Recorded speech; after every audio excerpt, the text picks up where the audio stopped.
Welcome to the Commentary Magazine Daily Podcast. Today is Thursday, April 23rd, 2026. I am John Podhoretz, the editor of Commentary Magazine. With me, as always, executive editor Abe Greenwald. Hi, Abe. Hi, John. Senior editor Seth Mandel. Hi, Seth. Hi, John. And now in his regular Thursday slot, our old friend, our continuing contributor, Free Expression Wall Street Journal columnist and AEI Big Cheese Matthew Continetti. Hi, Matt. Hi, John. I said Big Cheese because I can't remember what your title is. I'll take that. Okay. I'm going to have that printed on my business card. Okay, there we go.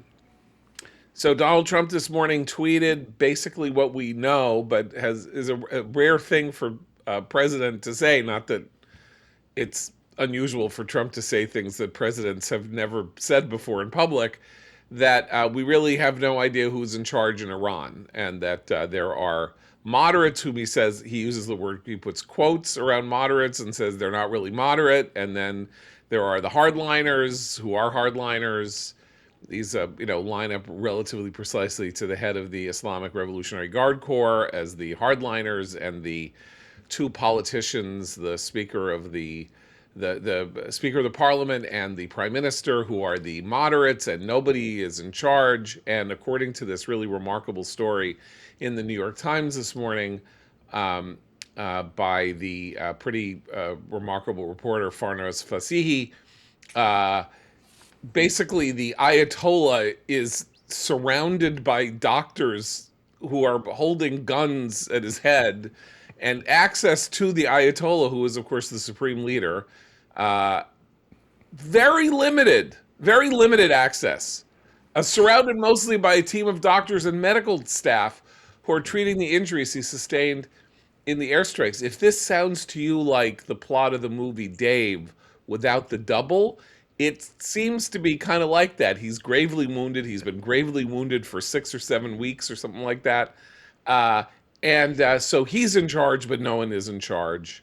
Mr. Khamenei, the Ayatollah, has not recorded a video or audio message, the official said, because he does not want to appear vulnerable or sound weak in his first public address. Messages to him are handwritten, sealed in envelopes, relayed via a human chain from one trusted courier to the next, who travel on highways and back roads, in cars and on motorcycles, until they reach his hideout. His guidance on issues snakes back the same way. So welcome to Sparta in 300 BC. You're missing the best line. The best line in this amazing piece comes one paragraph before what you were reading, where the reporter writes, "Though Mr. Khamenei was gravely wounded, he is mentally sharp and engaged," which is like Joe Biden, meaning that the New York Times has now revealed that the conspiracy, that we have the Ayatollah auto pen in Iran right now. Yeah,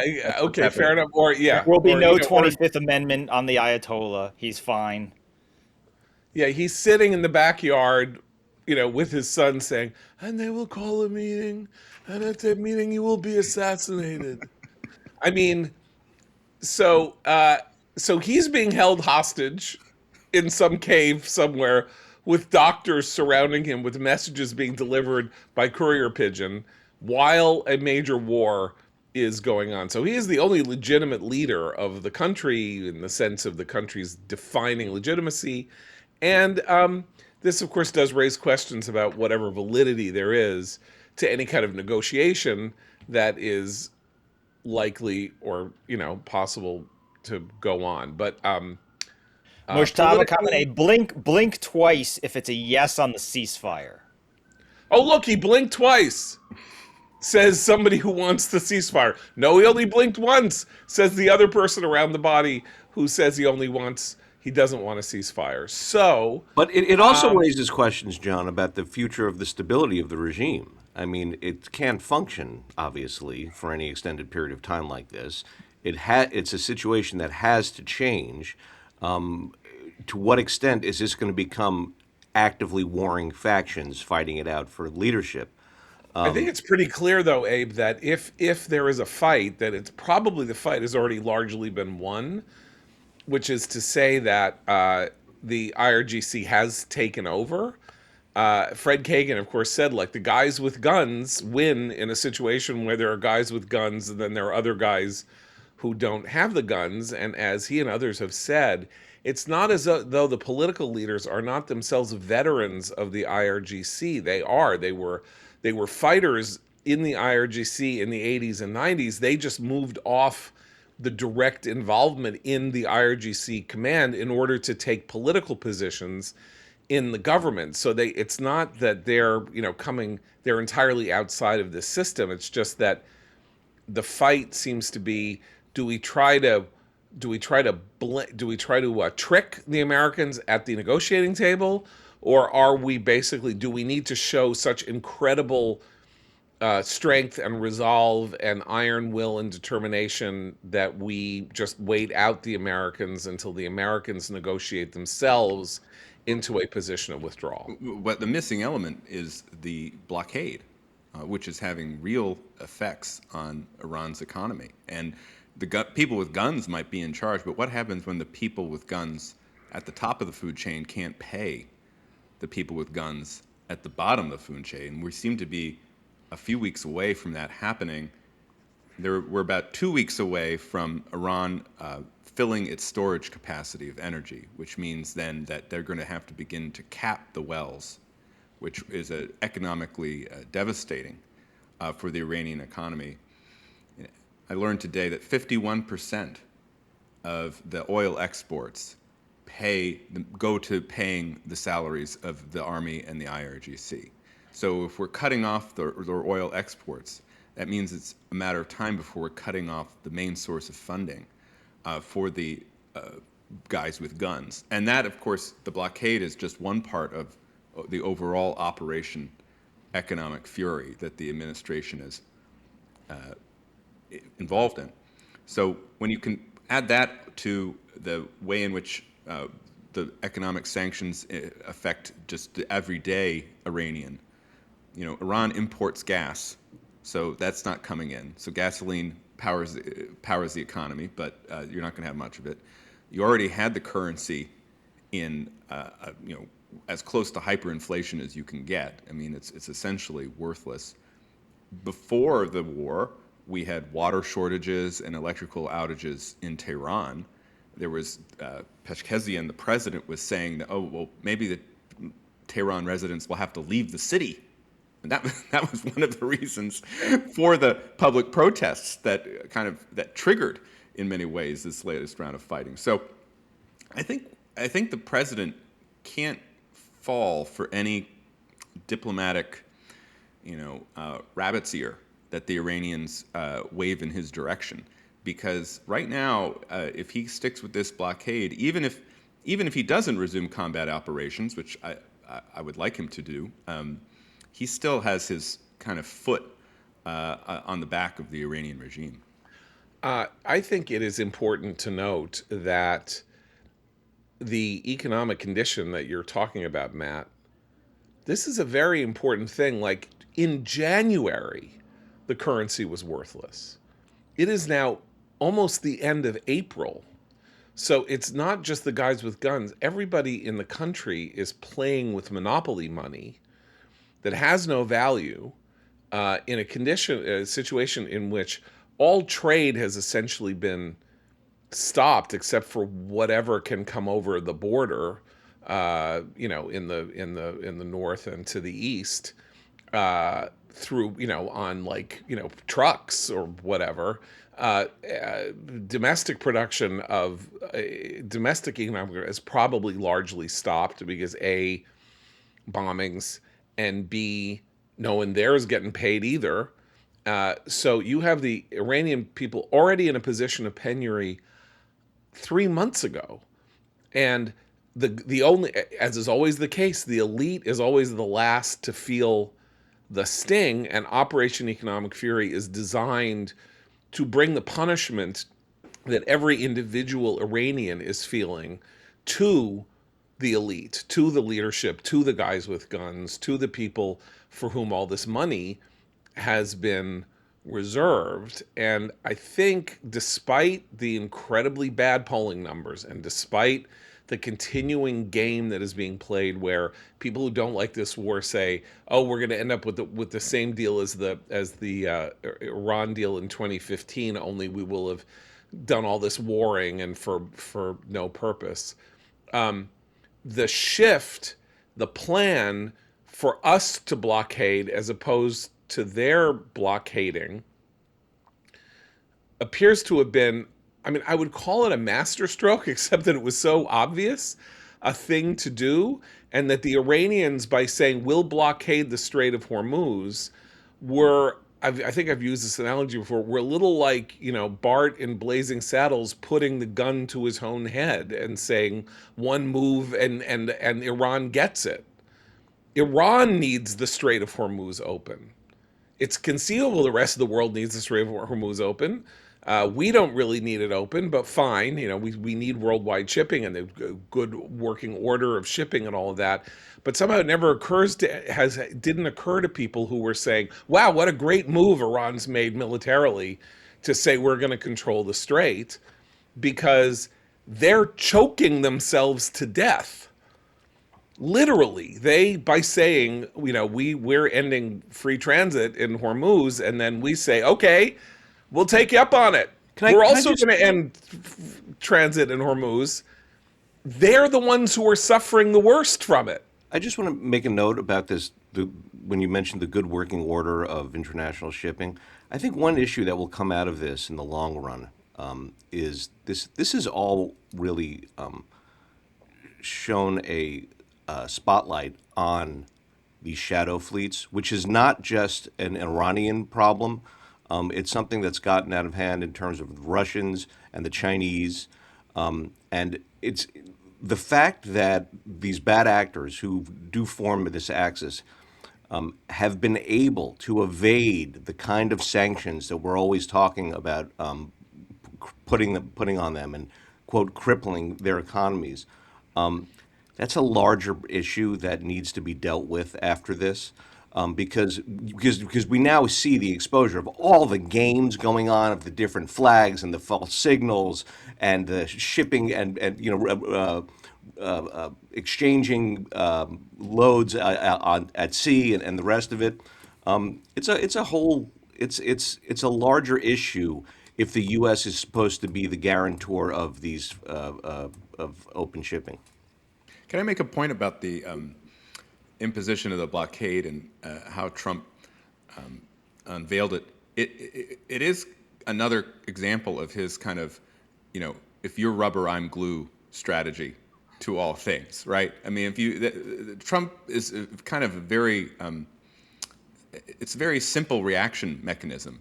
If you insult him, he will come back at you. It's that simple. If you praise him, he praises you. If you attack him personally, directly, he will attack you. And in this case, he just applied that to geopolitics.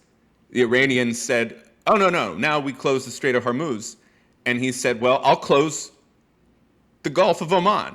No one will be able to come in, and I'm going to close your ports." And it seems to be, I think, working. And a second thing is the fact that the internet has been shut off in Iran for 2 months now really hinders our ability to find out what's happening on the ground. Even this New York Times report we're talking about, it comes from regime sources. It's based, according to the story, this account of Iran's new power structure is based on interviews with 6 senior Iranian officials, 2 former officials, 2 members of the Revolutionary Guard, a senior cleric familiar with the inner workings of the system, and 3 individuals who know Mr. Khamenei well, buddies. They kind of hang out on the soccer fields together. 9 other individuals with ties to the guards and the government also described the command structure.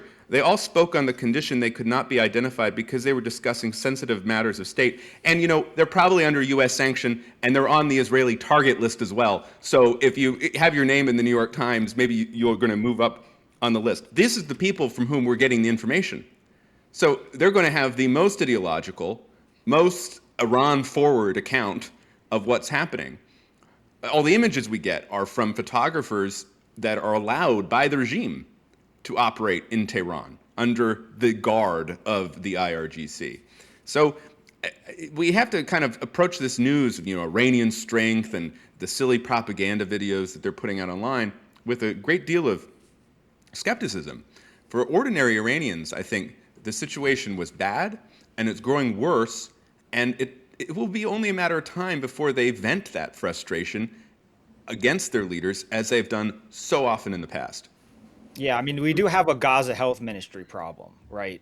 With Oh. with this, sort of, reporting where who we're trusting and stuff like that. But I also think that, I think that the part that Abe mentioned answers one of John's questions about why the Iranians thought they could prolong this and actually come out ahead in a tit for tat on closing straits and whatever, which is that they had the Shadow Fleet and they didn't think that we would pursue the Shadow Fleet outside of the blockade area. They seem to believe that the blockade was just going to be a dual blockade of ports, which essentially, the Iranians were sending people a slightly different direction, so they had to go right by, Iranian ports and whatever. And so Trump said, well, fine, we're going to close those ports. And Iran said, fine, because we have 140 million barrels on the open seas that are waiting, and as soon as they are needed or as soon as they get to their destination, they will drop off oil, most likely for China. And so they saw this as an insurance policy, but I think it's even more than that. They see the system as an insurance policy. What you're seeing now is why it's been allowed to grow to this point, the Shadow Fleet, because you see what it takes to stop it. We are pursuing ships in the Indian Ocean and redirecting them. We're pursuing ships, in the Arabian Sea and redirecting them this way. That requires U.S. naval assets to escort ships, it requires, military assets to always be on the ready, always be on the ready. And there are, according to the Wall Street Journal, 50 plus of these ships hanging out in the water somewhere. So you understand the resources that it would require. It would require a war-like posture to crack down on the Shadow Fleet sanctions evaders, that they're using now. And so this is weirdly, this is an opportunity to do that. If we weren't at war with Iran, we would not be pursuing those ships. We would not be investing the resources in chasing one or two or three ships in the Indian Ocean and the Arabian Sea when there are more than 50 out on the water, and we know that we could only, cut down on a certain amount of the oil that's sitting there waiting to be delivered. So now that we're in a war posture and we have, aircraft carriers in the region, and we have resources moved to the region, and we have bases established with allies in the all that stuff, that makes it possible to crack down on the Shadow Fleet. And so this, I think, was Iran's gambit. We'll take the blockade for blockade because most of what we have contracted out is outside of the blockade area, and they didn't expect that the US was going to scour, the far corners of the seas to reverse those ships. So if the enemy gets a vote, that's the famous line in all warfare, right? The enemy gets a vote. And so the vote that Iran took, since it had no capacity outside of these efforts to sort of hurl missiles at the Gulf states and at Israel, it had no capacity to engage directly against the United States and Israel in their overwhelming air superiority. Really, they took their shot, on the strait, and then there was this kind of conventional opinion that this was a masterstroke. And part of that is because it takes time when the enemy gets a vote for the other party to adjust. And Trump started this war with an idea in his head, which I think came to him through his economic advisors and everything like that you could do this really fast, knock the regime over. And while you were doing that, Don't have to suspend oil. You don't have to interfere with the free transit of oil. Let Iran sell its oil in order to keep prices low. Let shipping go on the way it's going on so that the collateral damage is minimal and the American people won't suffer any real consequences from this military engagement. And in fact, they haven't that much. I mean, oil is up 25% per gallon at the pump. That's terrible, but it's not when it went up fivefold in the 1973 oil embargo, right? It went up, 500% during that oil embargo.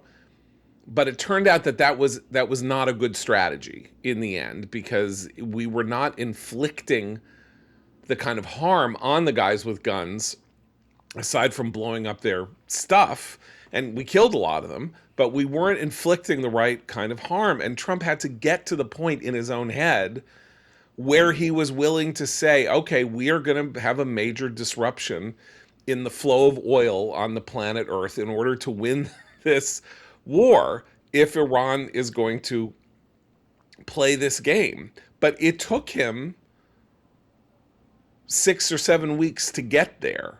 Like he was trying to do this, you might say, on the cheap, relatively speaking. Yeah, I have a slightly different theory of how we got here. I think that Trump kept leaning into the idea that the way to get Iranians to the negotiating table was to threaten to destroy their power plants, the bridges, and the refineries. And remember, there was that instance in the war when I believe the IDF targeted an Iranian refinery, and Iran responded by launching missiles at energy assets in the Gulf. And I think this severely alarmed our Gulf allies, who were already bearing a lot of the brunt of Iranian retaliation, the UAE in particular. And they, in my view, they came to the press and said, look, if you destroy these power plants, they're going to launch the missiles at our power plants. If you hit their desalinization plants, they're going to destroy our desalinization plants. And essentially, the Gulf will be ruined. And if you think that the high gasoline prices are hurting you now, just imagine if all of this refinery capacity, all of this energy goes offline. And so that, in my view, is what kind of forced him to take the diplomatic route and say, right, okay, fine, we'll have the 2-week ceasefire. We're going to meet in Islamabad. We'll see what happens here. And when that didn't really work, he came up with the blockade strategy, which was always there in front of him. One puzzle I've always had about Epic Fury is, unlike Absolute Resolve in Venezuela, the blockade came after the military operation. Whereas in Venezuela, we had the blockade of the Venezuelan ports, and we were going after the Venezuelan shadow fleet for months before we went in and took Maduro. So how we got here is an interesting question. I think a lot of it has to do with alliance management, in truth. I still think, as Mark Thiessen points out in the Post today, the target list that Admiral Cooper had and CENTCOM had 2 more weeks on it. And that was the original 6-week war, I think, was 6 weeks. Fred Kagan said that exact thing on the show on Monday. He said, so don't believe when people say we were running out of targets. We weren't running out of targets. Yeah. Something else happened to And I think it was Trump kind of stepped on himself by this threat about the power plants and the bridges. And so ideally, we would maintain this blockade, but Trump, recognizing what the Iranians are doing for what it is, which is merely buying the regime time. That's the only reason they negotiate. The only thing they care about is regime survival. So negotiations are just a means to keep their regime in power. Right. Trump needs to recognize that, and I think he should say to Admiral Cooper, all right, spin the wheels again, 2 more weeks, and then we'll see where we are. And from what we can tell, he is establishing the predicate for that right now. The George H.W. Bush aircraft carrier is moving into place. They're moving other seaborne assets into place. They are moving refueling planes into place. We have twice the capacity, according to General Jack Keane, in the Gulf now than we did at the start of epic fury, Right. including this third carrier group, which is just an incredible amount of power. Right. So I think you and I don't disagree. I think we were using different facts to come to the Right. same conclusion. And the fact is that, as you say, in an ordinary military campaign throughout history, as I've been saying for like 6 weeks now on the podcast, the blockade would have come first. The blockade is the first thing you do, in part because you want to squeeze off the assets to the country you're attacking before you attack, so that they're already wounded. Now, Iran was already wounded because its economy was in such parlous condition, but of course it had the stocks and reserves of equipment that it had in terms of missiles and launchers and everything like that, all of which were the targets of our destructive capacity and the Israelis' destructive capacity in the first 6 weeks of the war. But that a blockade was probably inevitable, and that as you say, the I'm rubber you're glue strategy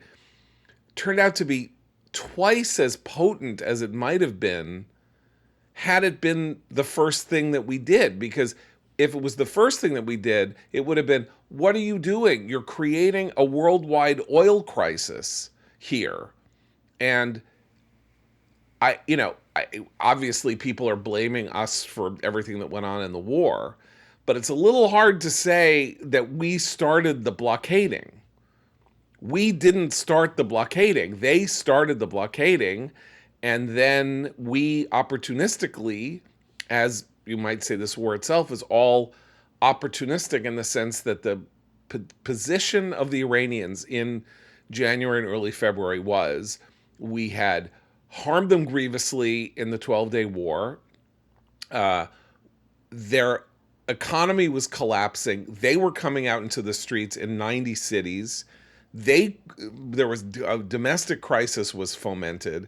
They then cracked down on the domestic crisis. Their government was wobbly. Their circumstances were terrible. And then the Israelis went to them and said, we can decapitate much of this regime on Saturday if we just go. And Trump said, all right, all of these stars aligning, let's go and let's do this once and for all.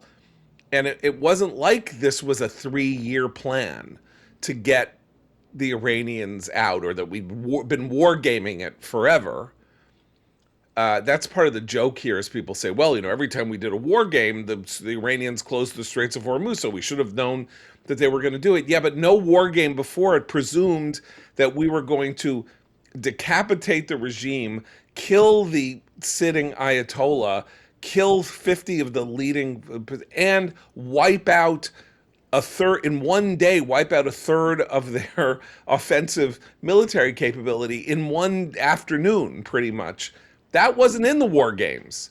So once we actually made the move, everything changed, and we also had to adapt to the changing circumstances when, it might have been great if the Iranians had attempted to engage us somehow, because then we could have mowed them down, but they didn't. The only time that really happened was in the fight was in the effort to save the downed airmen. When, as we were waiting, as they were, charging up the hill to try to get to the airmen, we took that opportunity to eliminate hundreds of elite Iranian fighters as they were attempting to take our guy hostage. But mostly in military terms, this has all been incredibly unconventional, and we're now back in this relatively unconventional situation, which Seth says we're not just blockading Iran, we are hunting down their the sort of illegal shipping and making sure that their export capacity is reduced to zero. One reason why the blockade may have come out of order, so to speak, was, of course, we are operating under resource constraints. We don't have as many ships as we used to, and we didn't have the allies with us who are ready to help us in the not only the blockade, but also the clearing, minesweeping operations, and then the escort operations. And so this kind of is a natural segue to some news that broke last night, which is that our Secretary of the Navy, John Phelan, was fired by Secretary of Hegseth. And the media are reporting this story along the very familiar paradigm of, well, here's Hegseth messing with leadership at the Pentagon. It's chaos. It's all about loyalty to him. But I think there's a more interesting story here. Phelan is a campaign donor to Trump, who was put as the Secretary of the Navy.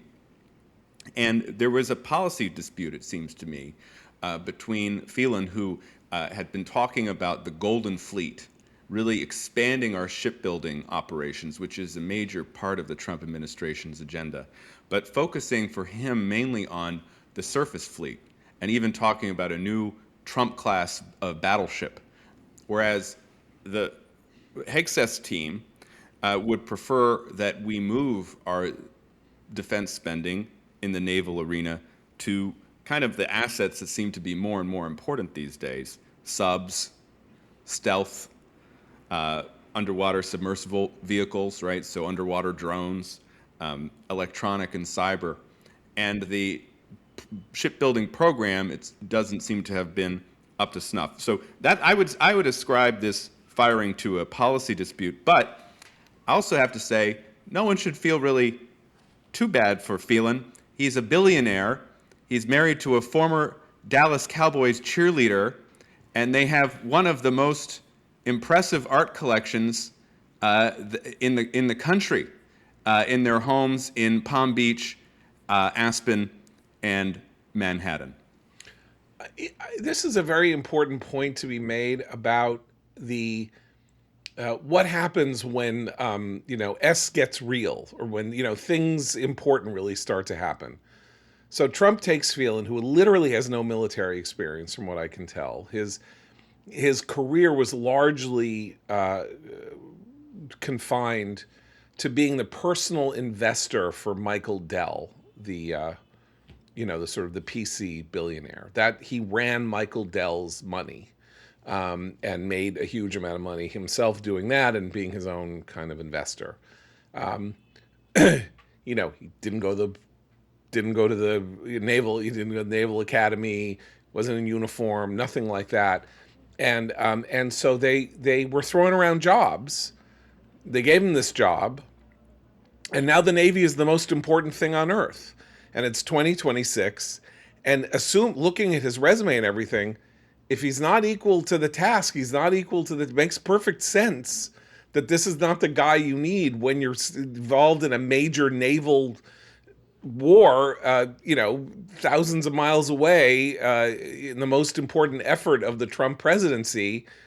You probably want somebody else. And if what he's saying is, no, I really want to continue with my figuring out how to use AI to help us build a new Navy 10 years from now, you're like, I may need somebody else to come in here, and like you're just in the way.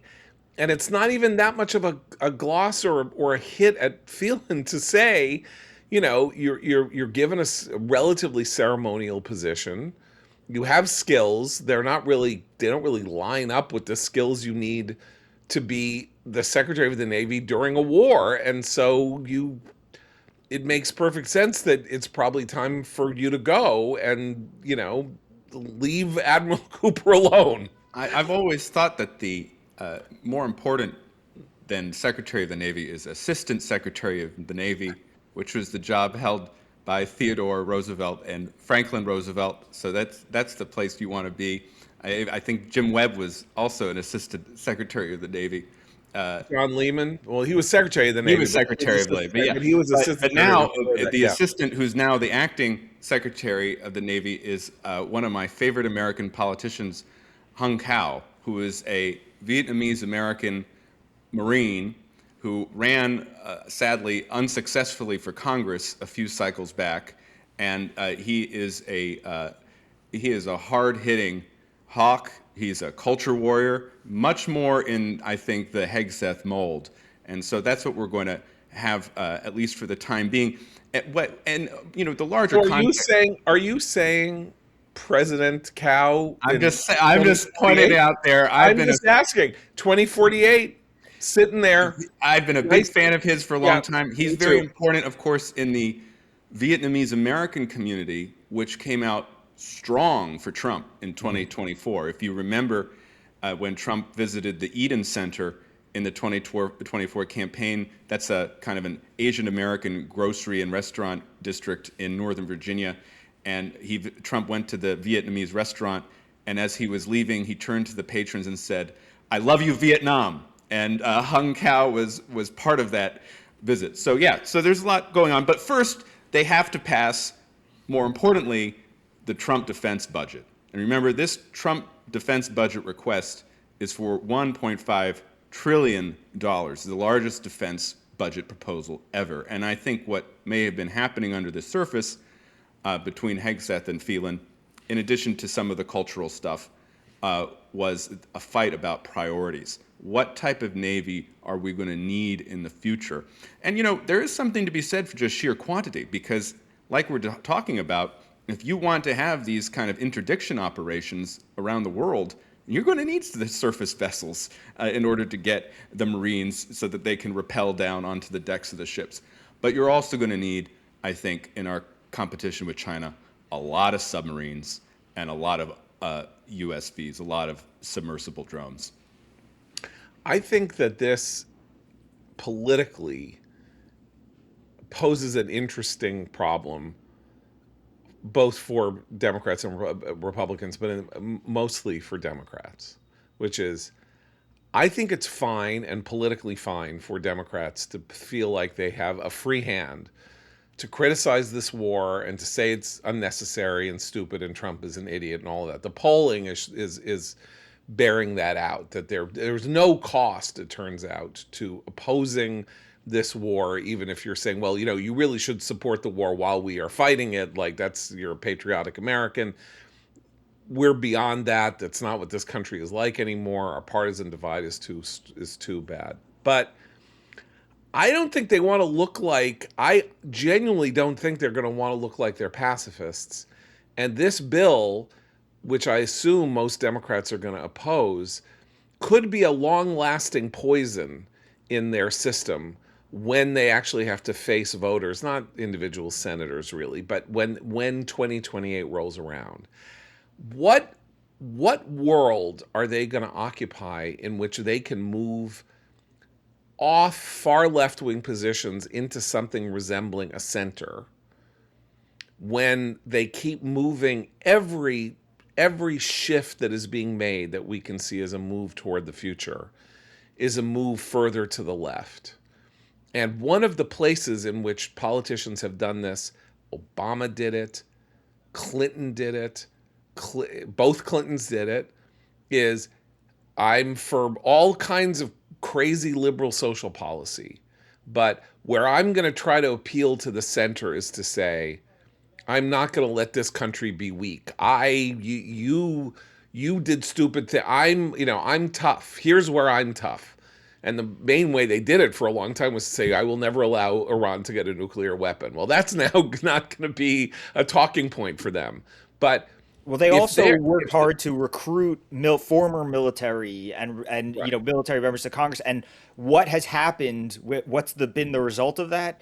Graham Plattner, which is that he's using it to oppose any sort of intervention against Right. Iran. So you're, Right. this thing Right. about, well, I'm for American strength. Yeah. The people they're recruiting who are supposed to stand for American strength are making the exact same arguments that the Elizabeth Warrens and everybody else were already making.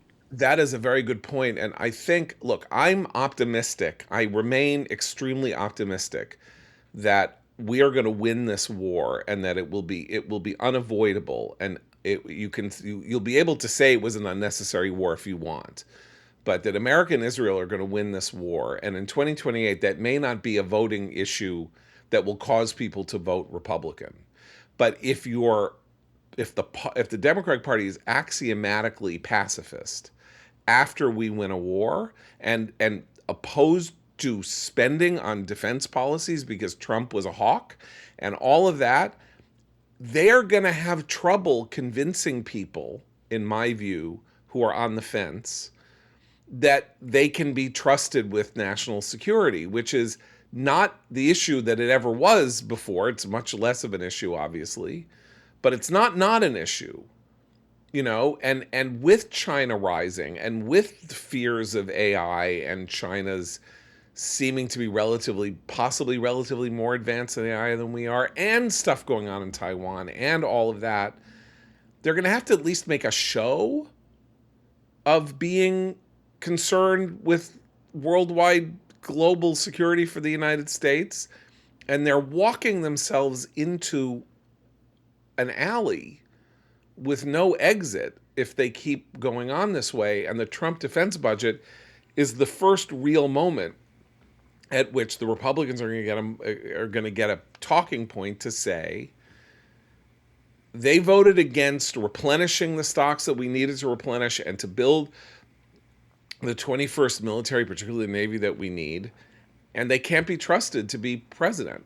Again, it's not going to be the knockout blow that it was in the 70s and 80s, but it's not going to be nothing. It's going to be something. I wonder, because I feel as if the broad sense that the only wars in the United States future are wars of choice, and the choice is always a mistake to go into. I think there's so much of that out there. The Democrats are certainly relying on that as being the sort of fallback attitude of Americans and American voters. They might be right. I don't know. I don't know that my line only works. What I just said only works if it is perceived that the United States won this war. I'm without that, I don't think I'm right.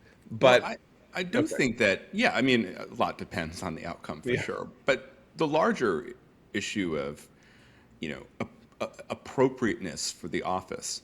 Do voters take a presidential candidate as a serious defender of the United States, right? It's the presidential oath, right, to protect and defend the Constitution of the United States. Matters a great deal. And I think it hurt Kamala Harris. I don't think people took her seriously as a commander-in-chief, nor should they. And I think it will hurt Democrats in 2028 if they're associated with the wing of the party that Tim Walz and Chris Murphy belong to. Tim Walz and Chris Murphy traveling to Spain, with actively denying American assistance in this war, recognizing a Palestinian state, virulently anti-Semitic and anti-Zionist in its policies.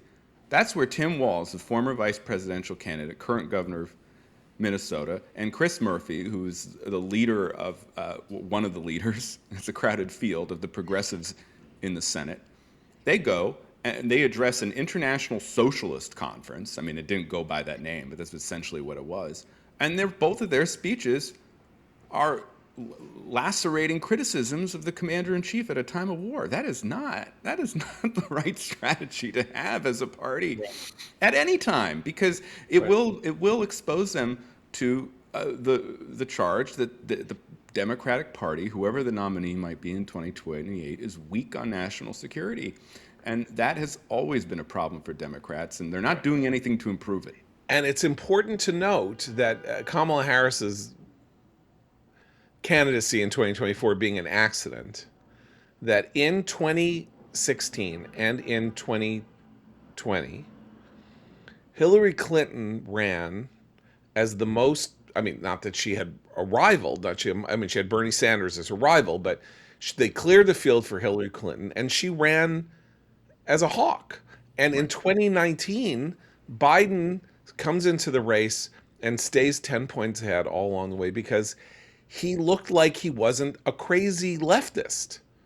I mean, it turned out he was by default a crazy leftist just because of the way he governed, but he ran as the they're all a little, ooh, boy, that's a little nuts over there, the way they're talking about taxes and, single payer health care. I mean, you better stick with me because I'm an old guy and I remember when America was America. Who's going to fill that? Not that I'm saying that Democrats need a hawk in 2028. Right. Yeah, it's not But being a who's hawk gonna, no, but necessarily. who's going to fill that role? Like, I take this job seriously. Yeah, I mean, I'm not Josh just going to say, Shapiro like, is angling for that lane at the yeah, moment, but well, he's no got Jew these is going to be other the nominee of that right. party. He's You got these know other it, I know it. complications holding him back Well, from like Yeah, emerging in that lane. yeah, I he don't see anybody else right he's now. going to have to take on Hassan Piker yeah, That's before he right. can take on, yeah, the blind mullah or yeah, whoever is in that hospital surrounded by the IRGC. But That's Right. the looking And at problem. so But I would just say, John, yeah, just to, please, yeah, it's less being a hawk because I do think the person who promises peace is the one that's going to win. And I right, think that Harris was kind of not only associated with the ongoing war in Ukraine, but also the sense that there's so much chaos abroad, whether it's Afghanistan or Israel and Iran. So that kind of helped Trump. And he was saying, look, I'm going yeah, to end these wars, right? But but you have to be taken credibly that you would use force if necessary, right, and no one doubts that about Donald Trump, right, and he did. He has used force quite a yeah, bit.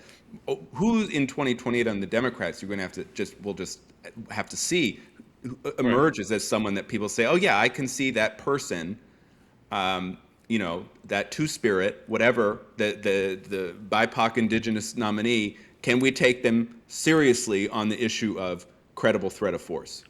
We Right, had a and on the debate. peace thing, that like Trump attracted Arab voters, for example, by when you ask them why they voted for Trump when he's obviously has all these pre-existing conditions, we can call them, against Arab voters and interests. Maybe they said, well, we think that he'll do what it takes to end the war. Right? They knew that Trump And is they were right. and they were right, but they knew that Trump is pro-Israel, right? And the subtext of the question was, why would you vote for the more pro-Israel guy if you're mad about Gaza? And the answer was, because I think the more pro-Israel guy is still the better candidate to end the war. So Democrats face a credibility crisis on that front too, which is Kamala was viewed as ineffectual. I looked at the maps. I don't know. There's no way for them to go in Rafah. She went to the Munich Security Conference once or whatever. She gave a speech on Ukraine. The Ukrainians never got along with her particularly well because they didn't take her seriously. There were all sorts of things with her and Zelensky behind the scenes where she just didn't appear to be, studied up on the war and what was happening. She wasn't taken seriously as, a credible person who might know what there is to do. I think that the Democrats can find a way to get somebody, their version of Trump who is like, I think this guy will end the war. I mean, there were, in some of the hostage memoirs, the Israeli hostage memoirs, there were these incredible conversations where they'd relay that they had with their Hamas captors, where the Hamas captors were rooting in some cases for Trump to win the election because these Hamas captors were lower level people, not Hamas commanders, and they were like, we'd much rather this war end. Like, we'll kill whoever we have to kill. We're not going to revolt against Hamas. We're going to do everything we're ordered to do. But sure would be nice if Trump won and then the war ended and I could go back to running a shop or something like that. That's the sort of thing that Democrats are really missing. Somebody who thinks people are even listening to them.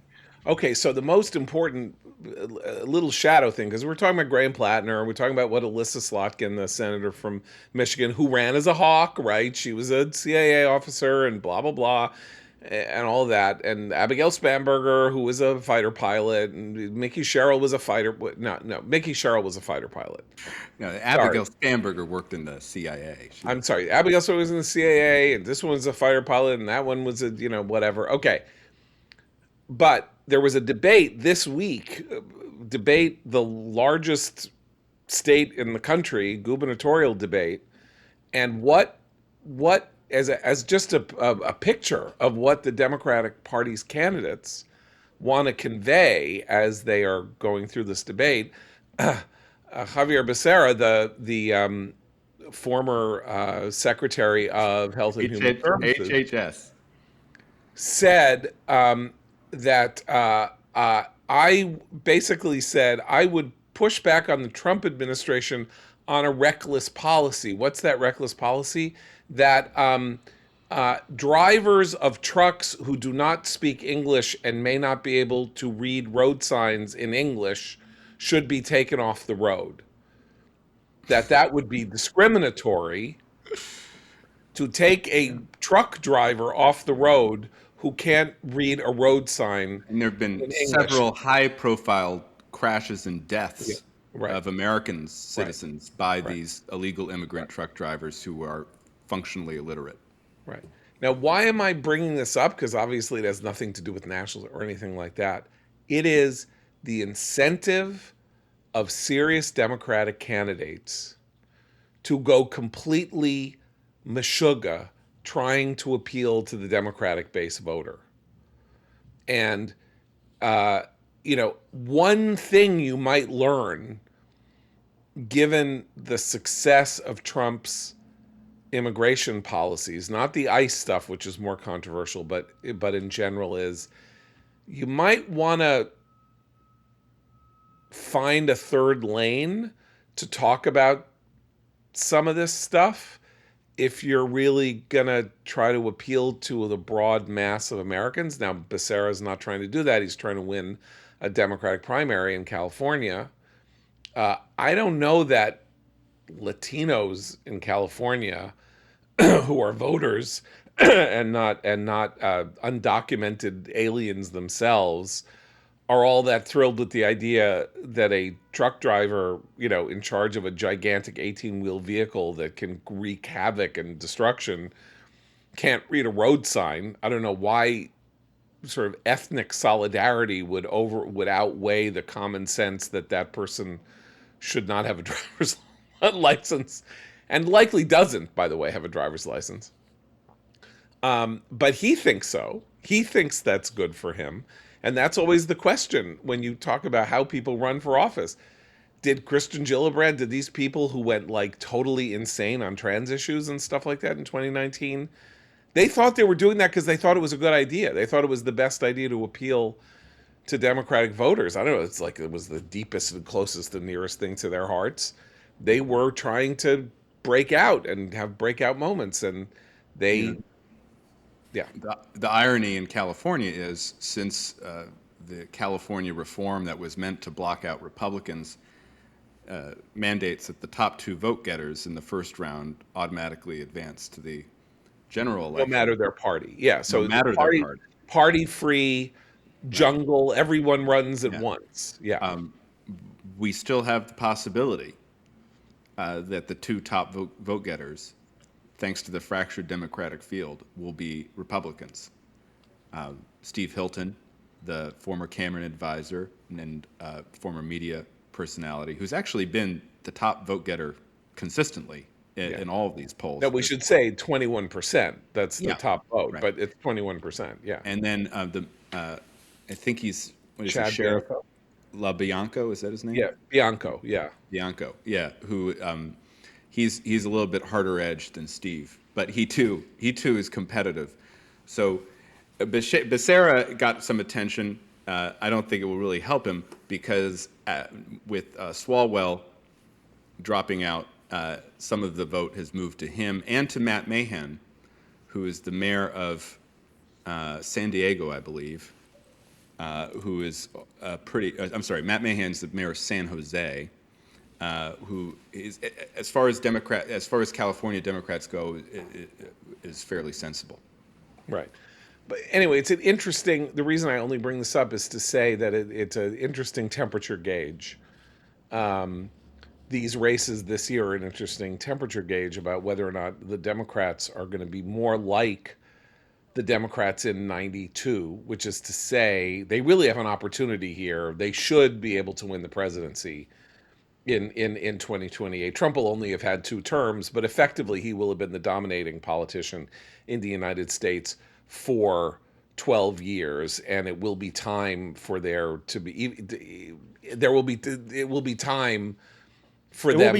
Donald Trump Jr. to have his moment. Yes. Well, anyway, but I mean, in a sort of rational set of circumstances, you would say that fortune favors the change. and the change would be from the Republicans and Trump, even though Biden came in the middle there. Um, but they have to not be crazy. And I mean, look, Trump is crazy, but particularly on a couple of issues, largely I would say immigration and some of the social issues, they're for they them and I'm for you, that stuff. Trump seemed less crazy. So being less crazy is like a winning way in this psychotic political moment that we're in.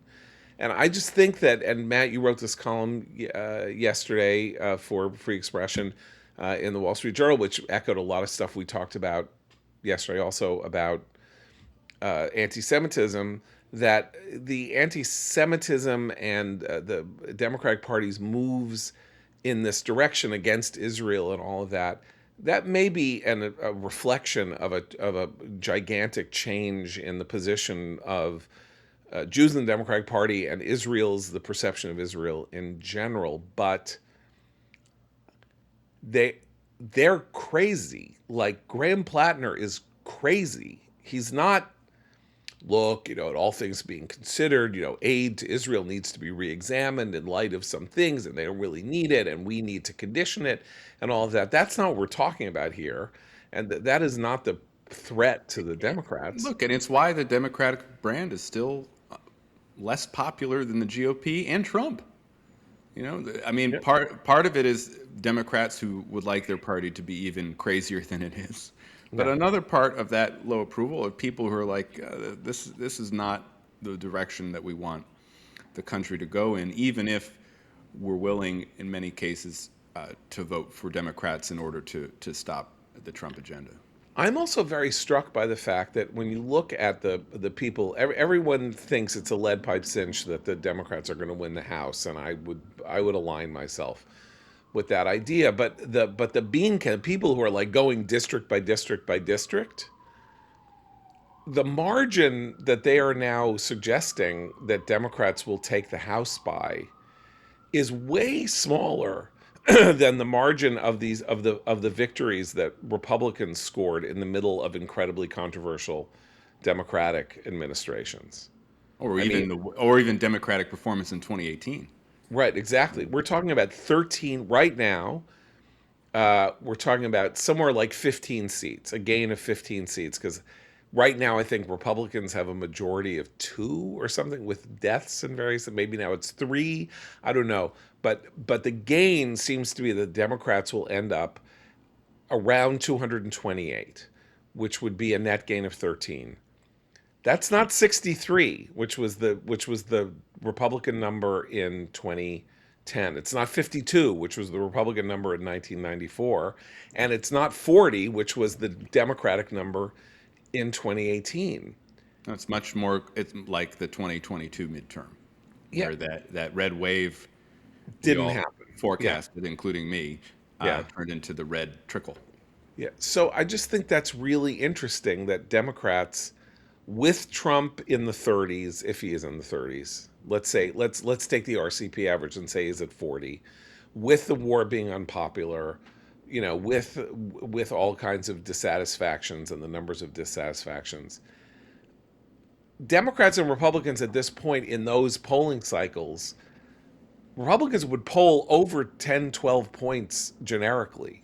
Like they were like, I think 2010, they were up 15 points at some point. If you said, are you going to vote Democrat or Republican in the upcoming election? They were net plus 15. I don't even know if they're net plus anything, the Democrats right now. Well, they're about Maybe 5, about 5? It's about around 5. 5 Okay. points. And very Right. stable. Yeah. Yeah. So that's kind of interesting Yeah. to me. And it suggests that the Democratic image problem that we think is a substantive problem, but it is at least whether or not people are engaging with the substantive problem, that is leaching over into the image problem and making them and maybe harming them, just as the Republicans seeming crazy in 2022 with their senatorial candidates and various other things really did not close the sale with the American people about how you need us to stop Biden. That just didn't happen because Republicans look too nuts. Matt, you have a recommendation. I do, John. Thank you. Today, I'd like to recommend something a little bit unusual. It's not really a cultural product, but today is the NFL draft. And I want to recommend that our audience just watch 5 minutes of it. You can see it on cable, on network, on the streaming services for two reasons. The first reason is if you want to have any sense of how powerful the National Football League is in America, the way to do it is to watch just a few minutes of the draft. The draft is being held in different cities each year. This year it's in Pittsburgh. It's going to attract a huge crowd. It's going to be this tremendous civic event. And seeing the crowd, seeing all the people in their uniforms, young, old, every ethnicity, every race, male, female, cheering on their teams, booing Roger Goodell, the commissioner, which is always fun. You get the sense of just the just enormous cultural weight of this institution. So that's reason number one. You don't have to watch it all. Just watch 5 minutes of it.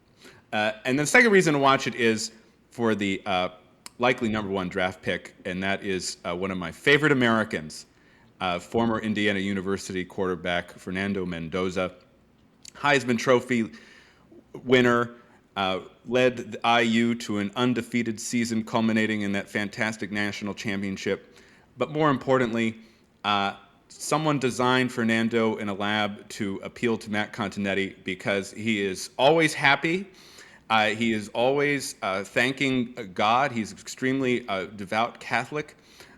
He is serious about his studies and the business, and he's a huge family man. In fact, he'll be not at the draft, but he'll be at home in Miami with his family. His mother suffers from MS, and that story is very affecting as well. So I just recommend people tune in for a few minutes, see Fernando get that number one pick, and get a glimpse of what real America is all about. Well, we'll see how much he's thanking God if he ends up on the Jets. Well, he's going to be on the Raiders. He's going to be on the Raiders. Okay. So, it's interesting because the NFL is basically now the only institution in the United States that anybody seems to think is working. It's gaining in popularity. It's gaining in cultural importance. The value of the teams is gaining. The amount of money spent in advertising and rights and all of that is larger than it has ever been. I would not have predicted this 10 years ago. I thought 10 years ago that the NFL was culturally on the way out because of all of the CTE stuff, and that the idea that this was a sport that was killing the people, eventually killing the people who were playing it, endangering kids. Meant that parents would not allow their kids to play high school football in another generation, and all of that. That's what seemed to be happening culturally. And then I think just because everything else in America seems like garbage, and that this is a sport that kind of can't really be fixed. There are too many variables. It's not like there's all, as everything seems to be ruined, the NFL is always exciting, and your team is always kind of in contention maybe, or could rally or something like that. And there is something real going on there. Like you're watching something real. Everything else seems to be fake or twisted or something like that. And there's just no way to make an NFL game not seem real, like a real thing that is happening in front of you with people, like playing their hearts out. Books have been written trying to explain the NFL's appeal, but it's kind of like what Freud writing a book about jokes, right? I mean, it just doesn't you kill the subject when you try. There's just something about it. I think it has to do with the athleticism and just the sheer prowess of these athletes is just incredible. It has to do with the violence, frankly. I mean, when you have 300+ pound men colliding at high speed, it just makes it interesting. But then there's the whole strategic aspect and why people people follow different coaches and see all the different techniques. Now I know some people on this panel don't agree with me about sports in general or the NFL in particular, but nonetheless, I'm recommending it just to have a sense of maybe what is going on when the rest of us are talking about naval blockades in the Persian Gulf. But that's a mistake because here's what you have to remember about the NFL that is important for all of us on this panel. These are war games. Yeah. A football game is a war game. When they draw plays, they're flanks. There are, fake lateral moves up the side, going over the, going to the moving. The design of a football play is a battle plan. And this is a war game that is taking place in front of the American people every week. And I don't know how many, 130 million people are watching a war go on, a staged war, a game war. But if you want to know why we remain a country that is very concerned about having a powerful military and stuff like that, do not discount the psychological importance that it's not baseball that dominates the American consciousness, which is not a war game, or golf, which is not. These are individual people going one-on-one against each other. These are two armies at war. Don DeLillo wrote a comic novel about football as war called End Zone, his second book. Is that right? Yeah. Very funny, brief. Yeah. But the anonymity is a key part of it. You don't see their faces. You don't. It's football is like the army in the sense that you're rooting for the uniform. Oh, but you see the generals. You see the generals, and that's why Fernando is so great. You see the quarterback is known, and and the coaches and stuff. But for the most part, when you're watching it, you can't see their faces. If Fernando Mendoza is drafted by the Raiders, his backup will be Matt Continetti's second favorite American, Kirk Cousins, who has been a mainstay in the NFL for many years. And I'm saying it now. We were talking about Hung Cao running for president. Let me tell you, one of these two guys, Fernando Mendoza or Kirk Cousins, is going to be the Republican nominee in 2036 or 2040. I'm saying it now. You heard it here first. Protect those skulls.